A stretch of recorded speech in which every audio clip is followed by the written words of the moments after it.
Right, so thank you so much for taking the time. Could you please introduce yourself for our audience? Yeah, I'm Jimmy Wales, founder of Wikipedia and the author of The 7 Rules of Trust, which is what I'm here in Cheltenham to talk about today. So you wrote a book about trust. Why trust and why now? Well, we've seen this enormous decline in trust across society, decline of trust in journalism, in politics, in business, in each other. And it's really become a crisis of trust. And at the same time, in the same sort of 25 years, Wikipedia is 25 this year, Wikipedia has gone from being kind of a joke that people didn't believe in to one of the few things people trust, even though it's imperfect and even though it's got, always got its problems and so on. And so I thought maybe some of the lessons we learned in terms of building trust, not only sort of trust with the readers, but also trust with each other within the community, might be helpful. So I thought I would write a book. So I want to quote from a Wikipedia page called The Reliability of Wikipedia. Yeah. And it says, surveys have had mixed results and studies, but Wikipedia's reliability has been frequently criticized in the early 2000s, but has improved. It's in the 2010s and early 2020s, it has generally been praised, including in peer-reviewed studies. Why do you think that is? Why do you think people trust Wikipedia more than they did 20 years ago or 10 years ago? Well, it's gotten better, for one thing. I mean, there was a time when you could have been the first person to write, Paris is a city in France and hit save. And that was the article about Paris. So that wasn't very good and it might not be reliable. But we've just been hard at work for 25 years trying to make Wikipedia better. We've got a great community of people who care about reliable sources and trying to get it right. And so as it's gotten better, that's really important. And I love an article like that because it sort of is showing the transparency of Wikipedia. We're very happy to tell you all the things that are wrong with Wikipedia and all the criticism we've gotten, because that's just part of history. It's part of the process. Yeah, so as you said, Wikipedia is 25, right? The world has changed a lot and the internet has changed tremendously in those years, right? Wikipedia was competing with expert-written encyclopedias in the beginning and search engines and so on. And now it's sort of competing with LLM chatbots, right? Who scrape the content and then send users the same content or variations of the same content. Do you think that's okay? Yeah, I mean, it's fine. It's all part of the grand march of technology. And we definitely think it's a good thing if AI chatbots are not only trained on social media or some nonsense, Wikipedia is a very valuable resource for that. Obviously, we've got, some issues. So certainly people who want to contribute to Wikipedia should be very, very cautious and probably should not try to use an LLM to try to write something for Wikipedia because they hallucinate, they get things wrong. They also have a very annoying style. And then, obviously the traffic question is foremost. We didn't see any impact really from the first big boom of ChatGPT because people were using it for all kinds of different things. I think we're seeing some impact now from the AI summaries at the top of Google, but it seems to be mostly the short form, the quick clicks, people just coming, they ask Google a question, Google knows, so they don't need to come to Wikipedia for that. But we still see a lot of people coming for the long reads and for, really exploring a topic and so on and going deep and going to the sources and all of that. The traditional use of Wikipedia is not one that an LLM replaces. But are you concerned? Do you think it's sort of an existential threat, LLMs, or is it just something that, it's part of the process, like you say? I think it's just part of the process. I mean, certainly, we may, if traffic were to fall by 90%, that could be an issue for fundraising, but I don't think it would be an issue for the community because we're a bunch of nerds who write an encyclopedia as a hobby.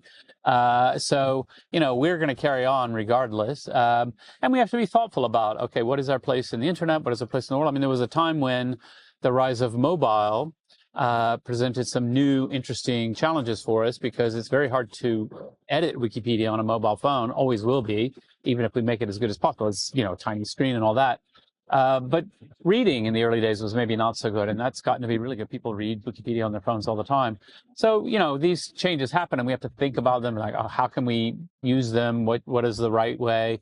I'm very interested in thinking about, are there ways that large language models can help us make Wikipedia better? Not by writing articles, but by scanning through things, making suggestions, noting, discrepancies between different things.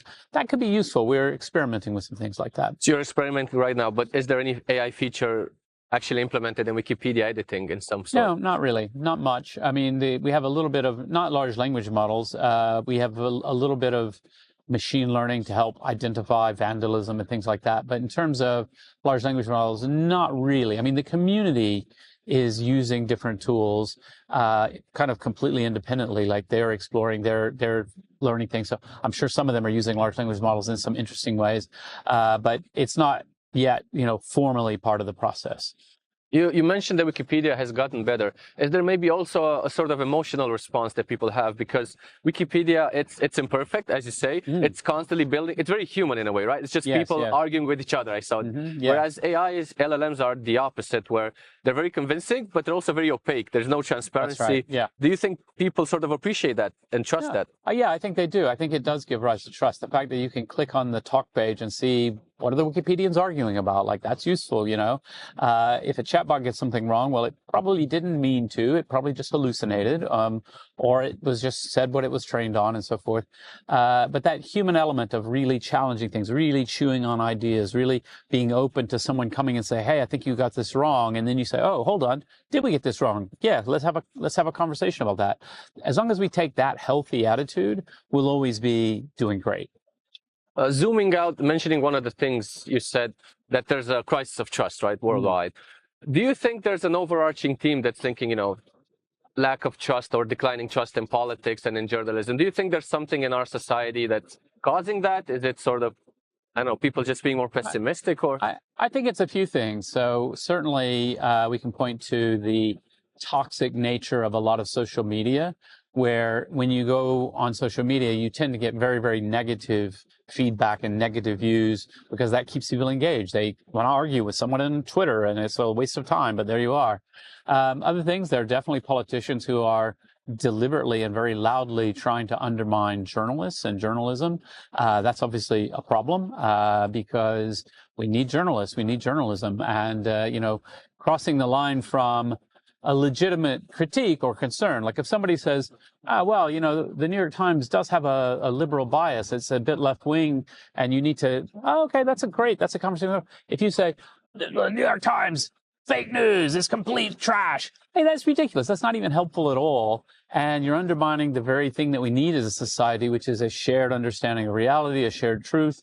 In the book, I interviewed Christiane Amanpour, a very well-known, very respected journalist, who says, essentially, I'm going to paraphrase what she says, but she says, look, we have to have a shared basis of facts. And then what you do about the facts, of course, you can debate about that.